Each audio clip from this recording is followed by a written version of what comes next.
Nah, pada kesempatan ini saya akan menjelaskan tentang materi lanjutan, yaitu istilah dalam reaksi redoks. Nah, materi ini bisa adik-adik jumpai pada kelas 10 semester 2.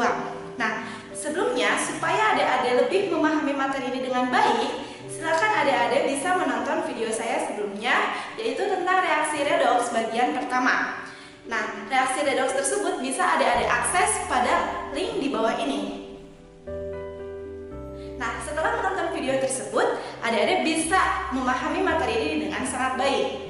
Nah, ini merupakan reaksi redoks bagian kedua, yaitu tentang istilah dalam reaksi redoks. Nah, kira-kira ada beberapa istilah nih yang harus kita ketahui agar kita bisa memahami reaksi redoks dengan baik.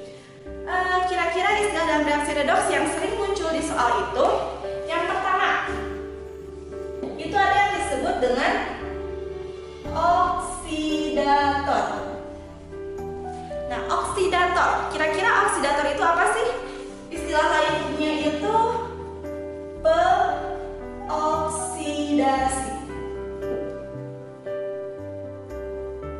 Nah, mungkin buat adik-adik dari kata pengoksidasi artinya pengoksidasi dia itu membuat orang lain mengalami oksidasi. Nah, oleh karena itu yang dimaksud dengan oksidator atau pengoksidasi adalah zat yang mengalami reaksi reduksi.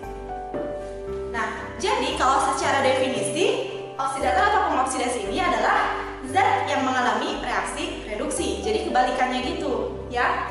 Kemudian, oleh karena itu, kebalikan dari oksidator itu apa? Yang kedua, itu ada reduktor. Nah, reduktor istilah lainnya apa? Tadi pengoksidasi, berarti ini ya betul sekali pereduksi. Nah, berarti kalau secara definisi pereduksi atau reduktor ini merupakan zat yang mengalami reaksi oksidasi. Nah, simpelnya kira-kira menurut adik-adik untuk oksidator dan reduktor itu biasanya letaknya dia sebagai reaktan atau sebagai produksi? Nah, karena dia merupakan zat yang mengalami, berarti oksidator dan reduktor itu letaknya itu ada di sebelah kiri panah atau merupakan reaktan. Ini juga sama, dia merupakan reaktan atau yang letaknya itu sebelah kiri panah reaksi. Nah, berarti yang sebelah kanan panah reaksi itu disebut apa? Nah, ada lagi istilah baru yang ketiga, itu ada hasil reduksi. Berarti hasil reduksi itu apa? Hasil reduksi itu zat di sini berarti karena tadi ini reaktan, berarti untuk hasil reduksi ini letaknya itu di sebelah kanan atau produk dari hasil reaksi reduksi. Jadi ini untuk hasil reduksi ini yaitu zat atau produk dari hasil reaksi reduksi. Ya, kemudian yang keempat berarti ada hasil oksidasi. Nah, untuk hasil oksidasi berarti ya sama aja definisinya, cuman kebalikannya gitu. Jadi yang ini zat atau produk dari hasil reaksi oksidasi. Nah, jadi kurang lebih ada 4. Sebenarnya masih ada lagi, tapi sebelum ke sana, di sini saya akan berikan dulu suatu contoh untuk masing-masing istilah yang ada dalam reaksi redoks ini, yaitu untuk oksidator, reduktor, hasil reduksi, kemudian hasil oksidasi. Nah, misal saya punya suatu reaksi Cu ditambah 4HNO3 menjadi CuNO3 dua kali ditambah 2NO2 plus 2H2O. Nah, misal ada reaksi diketahui seperti ini. Nah, pertanyaannya, tentukan A. Oksidator dan reduktor. B. Hasil reduksi dan oksidasi. Nah, sekarang di sini kalau kita lihat contoh yang saya tulis, sini ya, biar jelas contoh. Nah, contoh yang telah saya tulis itu ada suatu reaksi. Nah, pertanyaannya yaitu diminta A. menentukan oksidator dan reduktor. Kemudian yang B. menentukan hasil reduksi juga hasil oksidasi. Nah, kira-kira cara untuk mengerjakannya itu langkah-langkahnya seperti apa? Nah, berarti kita harus mengetahui dulu kira-kira mana sih zat yang mengalami reduksi dan zat mana sih yang mengalami oksidasi. Nah, teori yang lebih tepat atau definisi reaksi redoksi yang lebih tepat untuk reaksi ini kira-kira yang mana? Yaitu teori yang paling terakhir, yaitu dengan cara metode bilangan oksidasi. Karena metode bilangan oksidasi ini bisa berlaku untuk semua reaksi. Jadi nanti adik-adik untuk mengeceknya lebih mudah itu dengan menggunakan metode atau definisi yang terakhir, itu penentuan bilangan oksidasi. Nah, baik, kita akan menentukan dulu nih bilangan oksidasinya. Karena ini terlalu sempit, saya pindahkan dulu ke bawah ya. Cu tambah 4HNO3 menjadi CuNO3 dua kali ditambah 2NO2 plus 2H2O. Nah, langkah-langkah penentuan bilangan oksidasinya mengikuti aturan kemarin yang telah saya jelaskan. Mulai dari Cu sekarang. Cu itu kira-kira bilangan oksidasinya berapa sih? Coba diingat-ingat lagi. Nah, di sini dia sendirian atau jomblo, tidak berikatan dengan unsur yang lain, dan dia tidak mempunyai muatan di atas. Artinya, Cu ini merupakan unsur bebas yang memiliki bilangan oksidasi sama dengan 0. Tepat sekali. Kita tulis di bawah. Ingat, yang di bawah itu untuk satu atom, yang di atas itu untuk beberapa atom. Nah, apabila teman-teman atau adik-adik mengalami kesusahan dalam menentukan, bisa adik-adik uraikan atau coret-coret di bawahnya. Ya. Kemudian, seperti cara yang telah saya sebutkan sebelumnya ya di video. Kemudian, kita lihat untuk HNO3. Nah, ingat aturan prioritas. Kira-kira antara H, N, dan O, mana sih yang menjadi prioritas? Nah, jangan lupa di sini ada koefisien senilai 4, koefisien reaksi. Nah, koefisien itu tidak mempengaruhi nilai bilangan oksidasi. Jadi kalian bisa abaikan. Oke? So, HNO3 itu yang prioritas adalah H. Berarti nilainya plus 1 naik ke atas. Karena jumlahnya 1 berarti plus 1 juga. Kemudian antara N sama O, prioritas siapa? Ternyata yang prioritas kedua itu ada oksigen. Oksigen itu min 2 dikali jumlahnya 3 sama dengan min 6 sama dengan 0. Berarti plus 1 ditambah berapa hasilnya? Dikurang 6 hasilnya sama dengan 0. Sehingga kita bisa tahu bahwa N ini mempunyai bilangan oksidasi plus 5.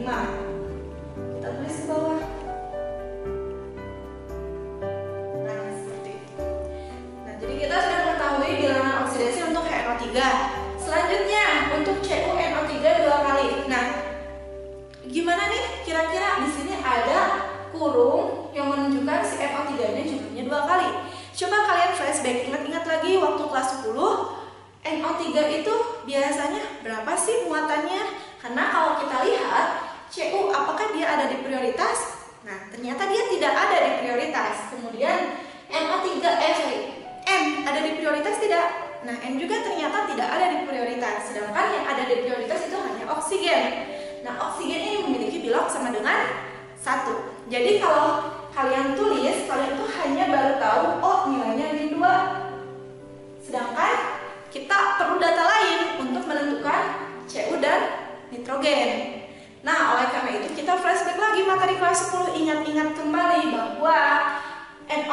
itu selalu, jadi untuk ini kita uraikan dulu di bawah. Cu itu menjadi dan 2NO3. Ya. Nah, untuk NO3 kenapa ada 2 di depannya? Ini diionisasi. Di sini ada angka 2. Jadi 2-nya masuk ke sini gitu. Bahwa NO3-nya sebanyak 2 gitu. Ingat lagi bahwa NO3 itu selalu -1. NO3 itu mempunyai muatan -1. Jadi NO3- gitu ya. Bolehlah ini tidak ditulis min. Jadi NO3-. Nah, kalau ini NO3- berarti Cu-nya berapa plus? Ternyata 2 plus. Nah, dari sini kita bisa mengetahui bilangan oksidasi untuk Cu dan NO3. Cu-nya karena muatannya 2 plus sehingga birosnya menjadi plus 2. Kemudian untuk NO3-, berarti kalau kita lihat -2 dikali 3, -6 sama dengan -1. Berarti untuk N-nya berapa? Plus 5, tepat sekali. Masuk ke sini.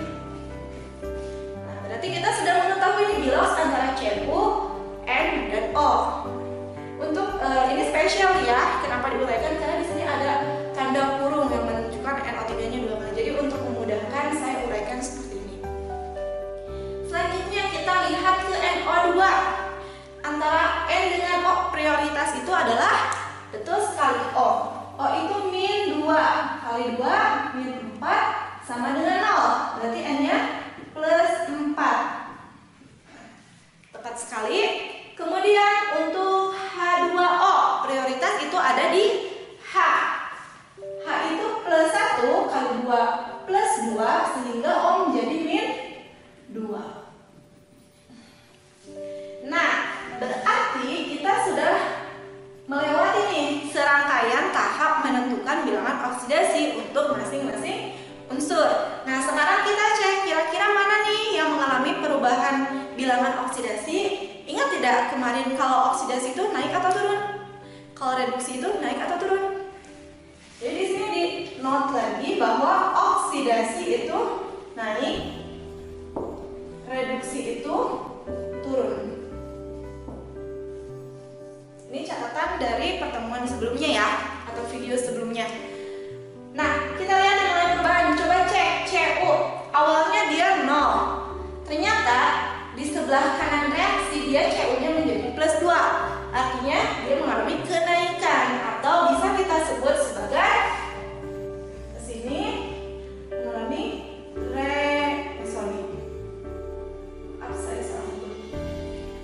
ke plus 2 berarti naik ya. Kalau naik berarti oksidasi.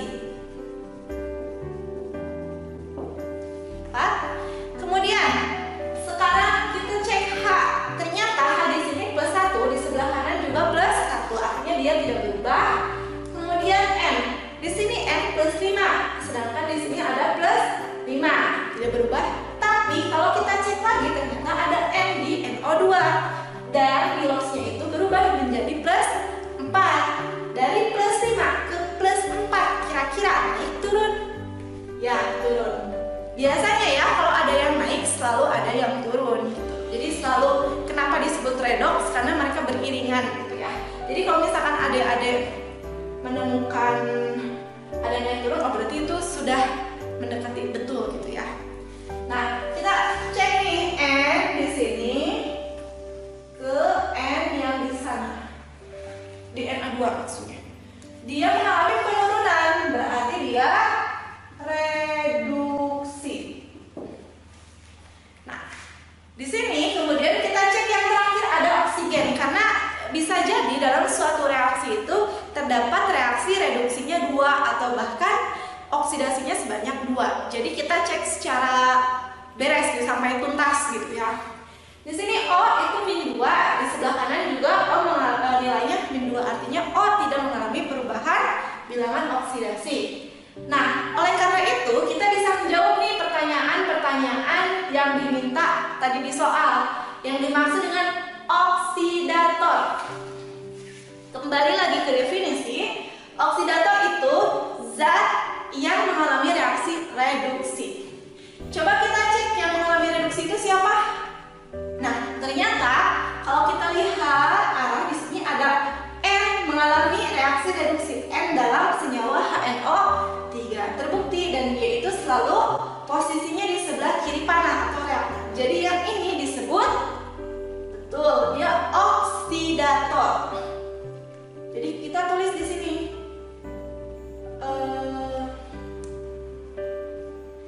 HNO3. Reduktornya siapa?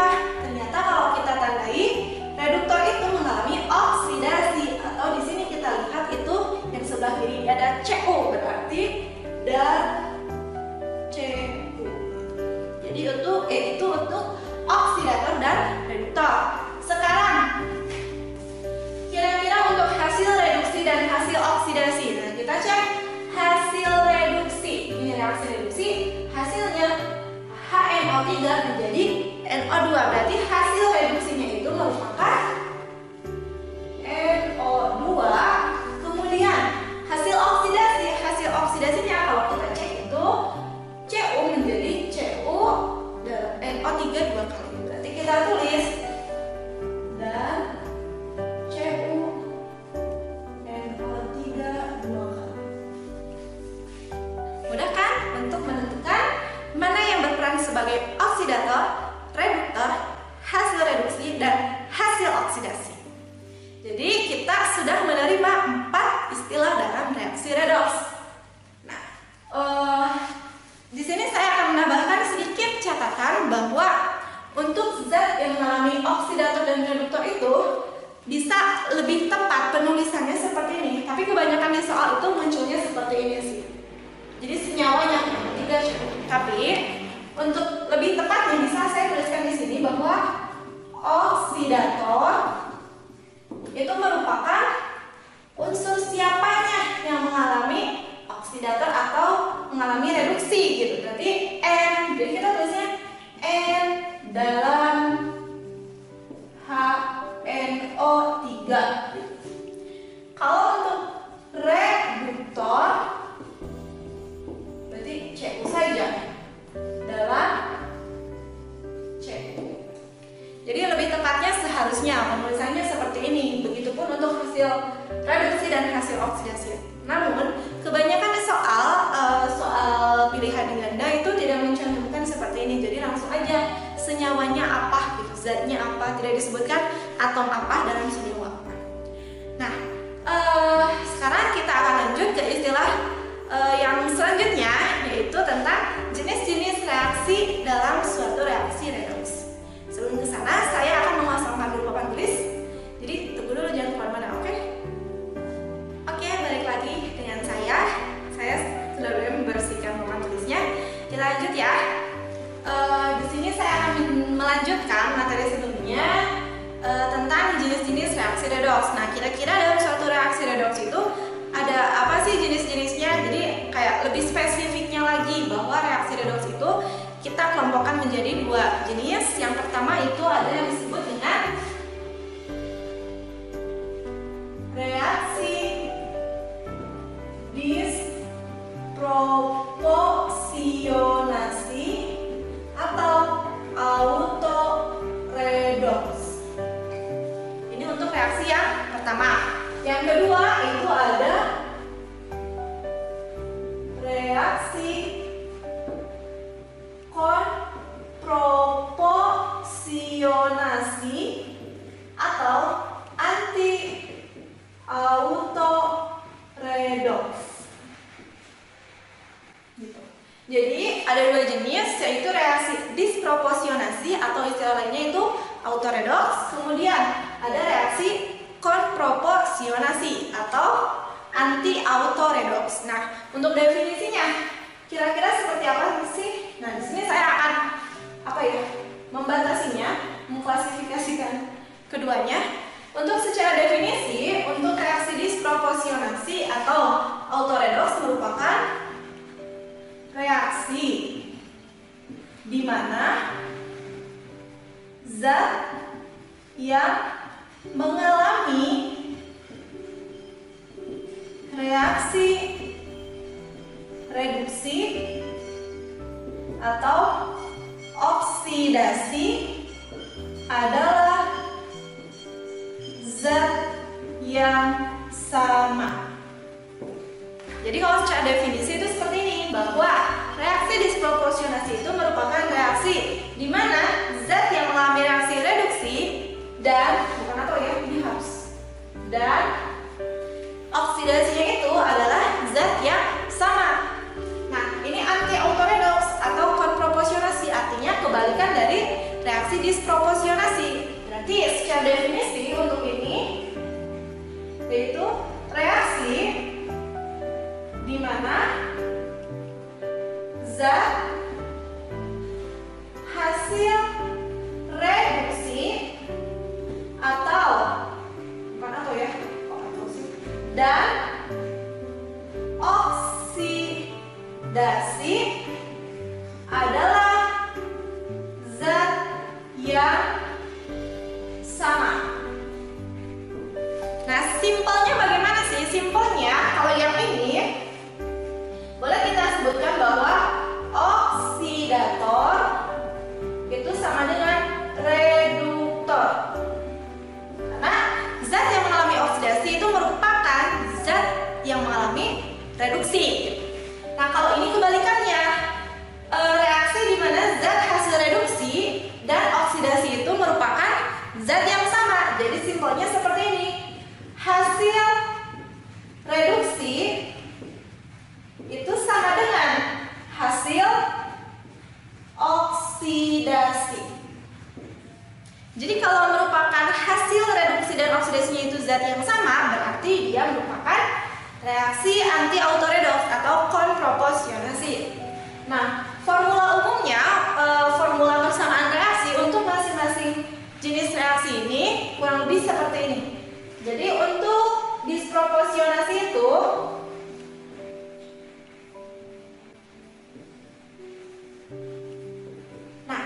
formulanya seperti ini. Jadi kalau kita lihat di sini dari A2 dia itu terbelah menjadi A+ dan A-. Jadi kalau kita cek bloknya kan ini berarti 0. Ini +1, 0 itu karena dia unsur bebas dan nggak ada muatan di atasnya. Ini kenapa +1? Karena hanya A+, muatannya +1. Ini A-, muatannya minus, berarti -1. Nah, formulanya seperti ini. Jadi kalau kita cek si A ini dari 0 menjadi +1, naik turun naik, berarti oksidasi. Kemudian dari 0 menjadi -1, naik turun turun, berarti reduksi. Jadi A2 ini mengalami oksidasi sekaligus mengalami reduksi. Oleh karena itu kita bisa menyebutnya reaksi ini merupakan reaksi disproporsionasi atau autoredoks. Nah, sekarang formula reaksi untuk reaksi konproporsionasi atau anti-autoredoks berarti kebalikan dari reaksi yang sebelumnya. Kita tulis aja lah, misal di sini C+ ditambah C- menjadi C2. Jadi ini kebalikannya. Kalau kita diminta untuk menentukan gerakan oksidasinya berarti dari +1, -1, 0. Sehingga kita bisa tahu +1 ke 0 itu turun. Kalau turun berarti mengalami ya reduksi. Sekarang dari -1 ke 0 ternyata dia naik sehingga dia mengalami oksidasi. Nah, kalau ditanya zat yang mengalami reduksi dan oksidasi itu zat yang berbeda, ada C+ dan ada C-.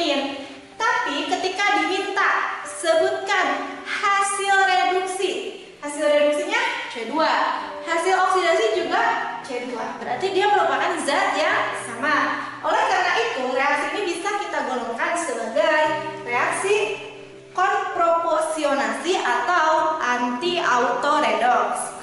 Paham ya? Jadi di sini untuk jenis-jenis reaksi redoks itu lebih spesifiknya kita kelompokkan menjadi 2 jenis. Ada reaksi disproporsionasi atau autoredoks.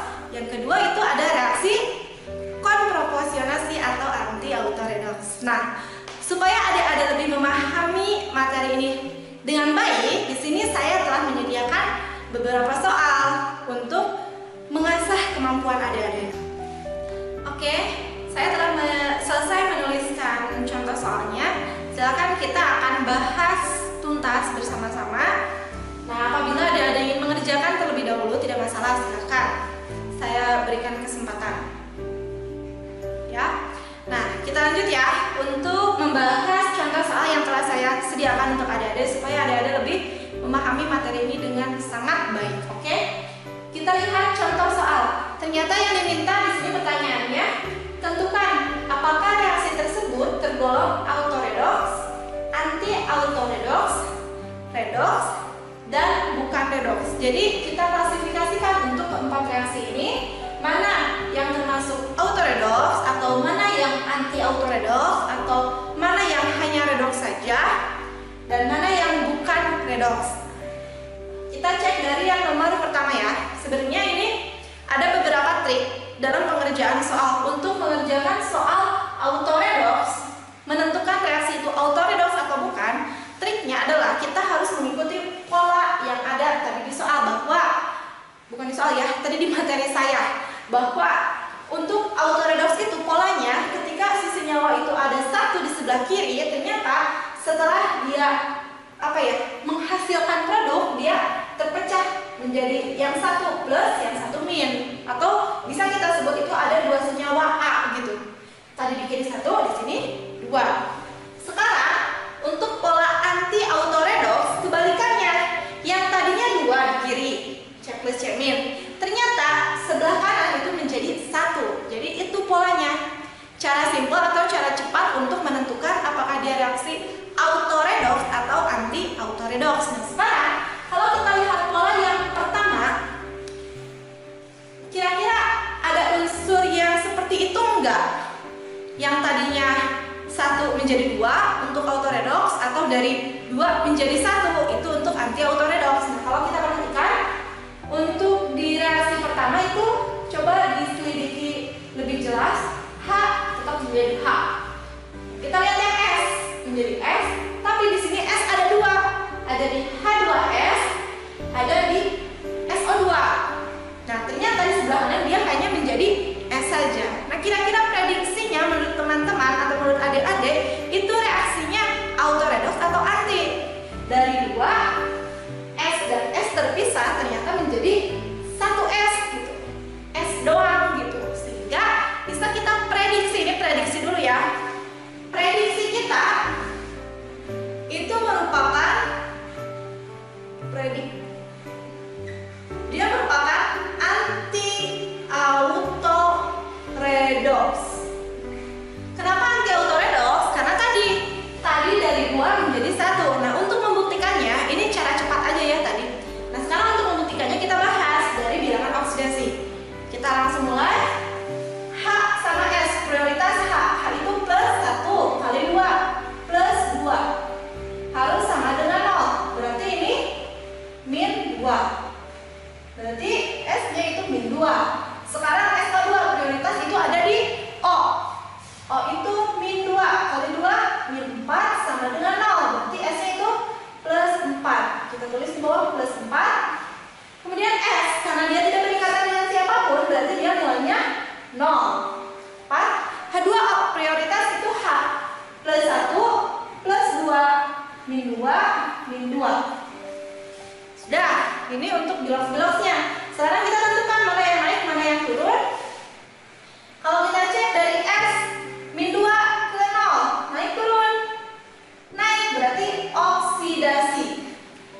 Kemudian ternyata S ini juga mengalami perubahan dari sini menjadi 0 plus 4 ke 0, berarti turun, berarti reduksi.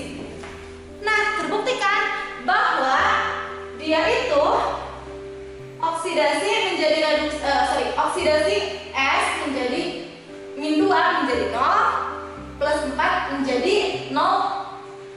Min 2 menjadi 0 itu oksidasi, plus 4 menjadi 0 itu reduksi. Sehingga kalau kita lihat ini polanya, yang tadi dua senyawa ini bergabung, ternyata hasil reduksi dan hasil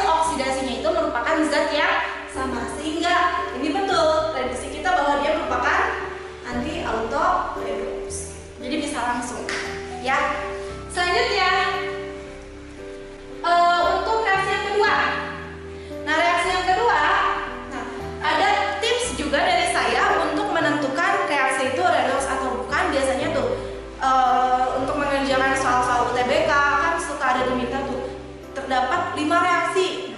Kita diminta mana reaksi yang merupakan reaksi redoks. Nah, kalau kita harus mengecek satu-satu, ya itu lama. Nah, jadi di sini saya punya trik bahwa dia merupakan, di sini saya tulis ya, tips. Apabila ada unsur bebas, maka reaksi merupakan redoks. Jadi tips dari saya, apabila reaksi itu memiliki unsur bebas, itu berarti reaksi itu merupakan reaksi redoks. Tepat sekali. Sekarang, nah kalau kita lihat yang kedua, di sini ada unsur bebas tidak? Ternyata enggak ya. Kalau kita lihat nomor 1 tadi, ada unsur bebas enggak? Ada, unsur bebasnya itu S, berarti reaksi ini redoks. Nah, lebih spesifiknya lagi, bahwa reaksi redoks ini merupakan reaksi autoredoks gitu. Tapi ini apa ya, kayak cara cepat gitu, umumnya seperti itu. Kalau misalnya seperti yang nomor 2 ini nggak ada unsur bebas, tapi kita harus cek berarti. Sekarang kita cek untuk Fe2O plus CO menjadi 2FeO plus CO2. Dilog dari sini min 2, oksigen ya prioritas, min 2 sama dengan 0, berarti ini plus 2. Plus 2 dibagi 2, ya berarti plus 1. Sekarang CO, oksigen prioritas, min 2 sama dengan 0, berarti C-nya plus 2. Kemudian FeO, koefisien tidak berpengaruh dari oksigen, min 2 sama dengan 0, plus 2, plus 2. Kemudian CO2, CO2 prioritas itu yang O, min 2 sama dengan 0, sorry ini min 4, cara dikali 2 ya, berarti plus 4. Kita cek mana yang mulai perubahan di box yang di bawah ya, yang untuk satu atom. Plus 1 menjadi plus 2, naik turun, mulai perubahan nih. Ternyata dia itu naik, kalau naik berarti oksidasi. Kemudian ada lagi yang berubah? Ada. Kita cek yang C dari plus 2 ke plus 4. Sebentar.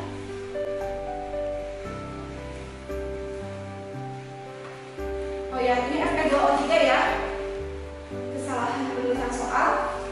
Nah, kita ulangi dulu. Tadi kan min 2 kali 3 min 6 sama dengan 0, berarti ini plus 6. Plus 6 bagi 2 plus 3. Ya, maaf tadi kesalahan dalam menulis soal. Nah, dari plus 3 Fe menjadi plus 2, berarti turun. Nah, kalau turun berarti reduksi. Ya. Kemudian C-nya dari plus 2 ke plus 4 naik. Berarti kalau naik berarti mengalami oksidasi.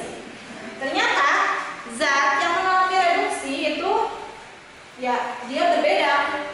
Oksidasi juga berbeda, hasilnya pun berbeda. Sehingga ini tidak bisa kita sebut anti atau autoredoks. Ya, kita kasih nama aja, ini berarti reaksinya merupakan reaksi redoks gitu.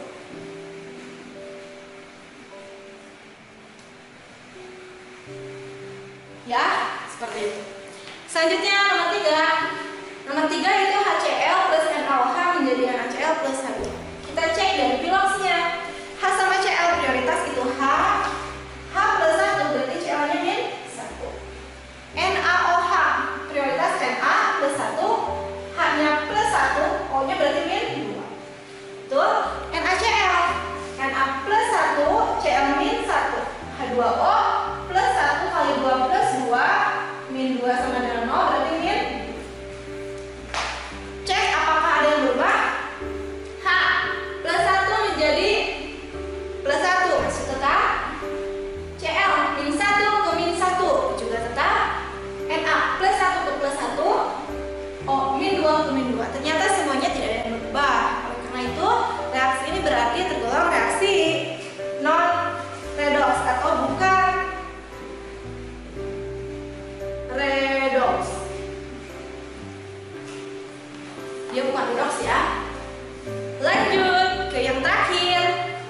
Pertanyaan keempat, apakah ada pola seperti biasa? Bisa kita lihat gak pola redox atau anti autoredox atau autoredox? Kalau kita perhatikan, coba selidiki lagi bahwa di sini ada Cl di kiri jumlahnya 1, ternyata di kanan itu jadi Cl di sini dan Cl di senyawa yang lain. Artinya Cl ini terbelah menjadi di NaCl dan di NaClO3. Oh, berarti kemungkinan dari 1 kebelah menjadi 2 senyawa. Kira-kira itu apa? Anti atau autoredox? Cek lagi ke sini. Nah, kalau kita lihat di sini dari 1 terbelah menjadi 2 senyawa berbeda si unsur itu, berarti prediksi kita itu merupakan reaksi autoredox atau disproporsionasi. Jadi ini prediksi kita autoredox. Prediksi kita itu autoredox karena kan tadi Cl-nya yang tadi dari 1 senyawa di kanan menjadi 2 senyawa. Ya. Oke, kita cek untuk biloxnya. NaClO prioritas siapa? Prioritas itu Na. Na di plus 1, O min 2, berarti Cl-nya tepat sekali plus 1. Ya. NaCl prioritas di Na plus 1, Cl-nya min 1. Ya. Kemudian NaClO3 sama prioritas di Na plus 1, O-nya min 2 kali 3 min 6 plus 1 sama dengan 0. Berarti Cl plus 5. Nah, kira-kira berarti yang berubah yang mana? Coba dicek lagi. Na di awal yaitu plus 1. Di sebelah kanan itu tetap plus 1 ternyata. Ya. Kemudian Cl plus 1. Kalau kita cek di sini dia menjadi min 1. Naik turun? Ternyata turun loh. Turun berarti mengalami reaksi reduksi. Kemudian ternyata Cl dari sini berubah juga menjadi plus 5. Berarti dia berubah juga. Plus 1 ke plus 5 berarti naik. Naik itu berarti oksidasi. Ya. Kemudian oksigen dari min 2 menjadi min 2. Berarti dapat kita simpulkan untuk reaksi yang terakhir itu kalau kita cek zat yang mengalami reduksi dan oksidasi itu merupakan zat yang sama, yaitu NaClO. Sehingga bisa kita kategorikan reaksi ini merupakan reaksi autoredox karena oksidatornya itu merupakan reduktor. Sedangkan kalau kita lihat hasilnya berbeda, ada NaCl dan NaClO. Jadi prediksi kita untuk reaksi yang ini autoredox itu tepat sekali, ya. Nah, cukup dimengertikan, cukup mudah kan untuk menentukan mana reaksi yang autoredox, anti autoredox, redox dan bukan redox. Nah, sekian video dari saya, penjelasan dari saya mengenai istilah-istilah dalam reaksi redox dan jenis-jenis reaksi redox. Nah, semoga bermanfaat untuk adik-adik dan adik-adik bisa memahaminya lebih baik lagi. Nah, nanti kita akan berjumpa lagi di pembahasan soal-soal tentang reaksi redox. Nah, sekian untuk video sekarang. Mohon maaf apabila ada banyak kesalahan. Nah, sampai berjumpa lagi dengan saya di video selanjutnya. Sampai jumpa.